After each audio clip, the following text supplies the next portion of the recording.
The rain tapped gently against the bay window of their semi-detached home in Chiswick, West London.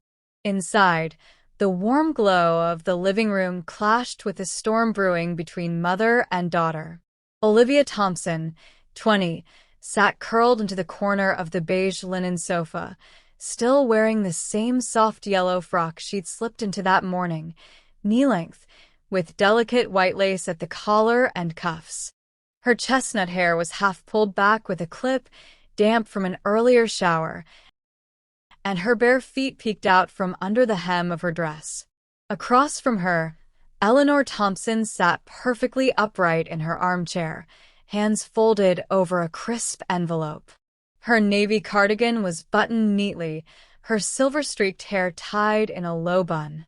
She'd spent 3 weeks researching the summer internship at the Victoria and Albert Museum, curatorial studies, perfect for Olivia's art history degree. She'd even called an old university friend who now served on the advisory board. But when she'd excitedly mentioned it over breakfast, Olivia had barely looked up from her phone. "I don't need some dusty old museum job, Mum," she'd muttered. "I've already accepted a role at Verve Creative. It's a digital branding startup, way more cutting edge." Except Verve Creative had never offered her a job. Eleanor knew. She'd found the polite rejection email in Olivia's recycled Gmail folder during a routine backup. Olivia had lied to avoid another lecture. Now, with the rain hushing the city outside and the grandfather clock ticking softly in the hall, Eleanor laid the unopened acceptance letter on the coffee table. "Olivia," she said, voice calm but edged with steel, "why did you lie to me?" Olivia scoffed, finally lowering her phone. "I didn't lie. I just didn't see the point in arguing." "You said you got a job," Eleanor replied. "You didn't. You were rejected. And you let me spend weeks believing you were choosing a path, when really, you were running from one I offered out of love. I don't need you managing my life." Olivia snapped, rising to her feet. "I'm 20, not 12. Stop acting like I'll fall apart without your opinion." Eleanor didn't move. She simply looked up, her blue eyes steady. "The fact that you think my opinion is about control, that's what breaks my heart." She stood slowly, smoothed her cardigan, and gestured toward the back door. "Come outside. Now." Olivia froze. That tone, that quiet, resolute tone. She hadn't heard it since she was 14, when she'd sneaked out to a rave in Camden and come home at dawn. The paddle had come out that night, too. Her stomach dropped. But she didn't argue.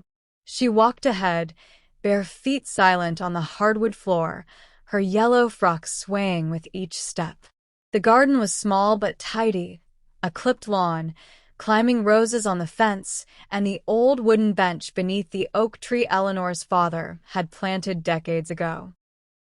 Rain fell in a soft drizzle, misting Olivia's skin as she stepped onto the wet stone path. Her yellow frock darkened with moisture, clinging to her thighs. She shivered. Eleanor followed, closing the French doors behind her. She didn't speak until they reached the bench. Then, without drama, she folded her cardigan and placed it on the seat. She walked to the garden shed, unlocked it with a small brass key, and returned holding the paddle. It was made of smooth English oak, worn smooth from years of use, but never abused. Eleanor had inherited it from her own mother, who'd believed that some lessons couldn't be taught with words alone. Not when pride drowned out love. She held it out, not threateningly, but solemnly. "You think ignoring me is independence," she said, voice low over the rain. "But it's just selfishness dressed in confidence." Olivia swallowed hard. She knew what came next. She sat on the edge of the bench, hands gripping the wood. Eleanor stood beside her, the paddle resting against her palm. The only sounds were the patter of rain on leaves and Olivia's shallow breaths. You have one last chance, Eleanor said. Tell me why you lied. Olivia looked down. Because I thought you'd be disappointed if I didn't take the internship.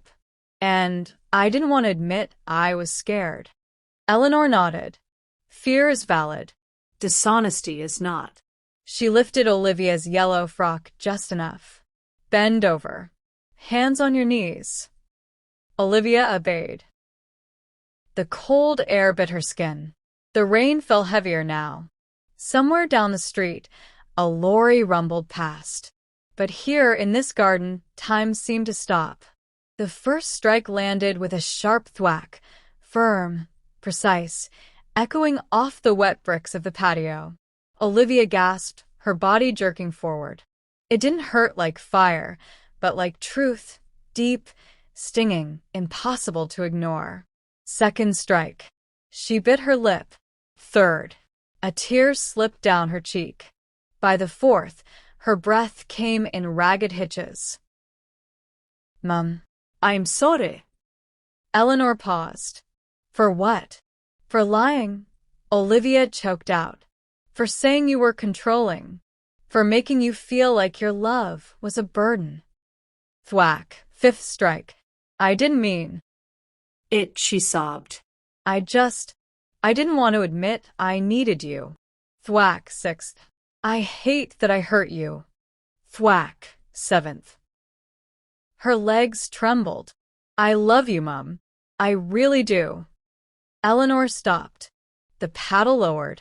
Rain dripped from the oak leaves above, splashing onto the bench. Olivia collapsed forward, arms wrapped around herself, weeping openly. I'm so sorry. I didn't realize how much I'd lose if I pushed you away. Eleanor knelt beside her, pulled her into a tight embrace. Olivia's yellow frock pressed against her mother's blouse, both soaked through. I'll always be here, Eleanor whispered into her hair. But I won't let you forget what respect looks like.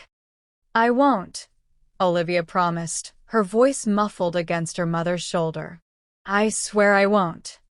Later that night, Olivia sat cross-legged on her bedroom floor in Southall, the same room she'd grown up in, posters of Frida Kahlo and Turner still on the walls. Her yellow frock was draped over a chair, drying slowly.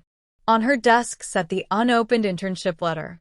Beside it, Eleanor had left a mug of chamomile tea and a small note.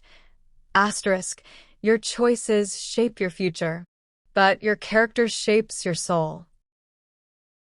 Asterisk. Olivia picked up her phone. 17 unread messages from Liam, her boyfriend, mostly complaints about her overbearing mum. She deleted the thread without reading it all. Then she opened a new message. To Mum, asterisk, I've decided to accept the internship. Not because you made me, but because I finally understood why you wanted me to have it. Thank you for not giving up on me, even when I gave up on listening. I love you. She hit send. Then she opened her laptop and drafted her acceptance email to the VNA. She added a personal note about her mother's influence on her love of British art history. She hit send on that too. The next morning, she walked into the kitchen wearing a fresh yellow frock, this one with a matching cardigan. Eleanor looked up from her tea, eyes searching. Olivia didn't say anything. She just hugged her tightly. 3 weeks later, Olivia stood at Heathrow Terminal 5, suitcase in hand. She wore a cream trench coat, Eleanor's gift, but underneath, her favorite yellow frock. Tucked in her carry-on was the wooden paddle, wrapped in tissue paper with a note. Asterisk, for the daughter who learns to listen before she's lost. Asterisk. Eleanor kissed her cheek at security. Be brilliant, love. Olivia smiled through tears. I'll try. As the plane lifted above Greater London, she gazed out at the patchwork quilt of rooftops, parks, and winding Thames. She touched the seat of her frock, not in pain, but in gratitude. She hadn't been paddled because she broke a rule. She'd been paddled because she'd forgotten how to love with honesty. And in that rain-soaked garden, beneath the old oak, she'd found her way back. The clouds parted. And for the first time in years, Olivia felt truly, deeply British, not just by passport, but by heart.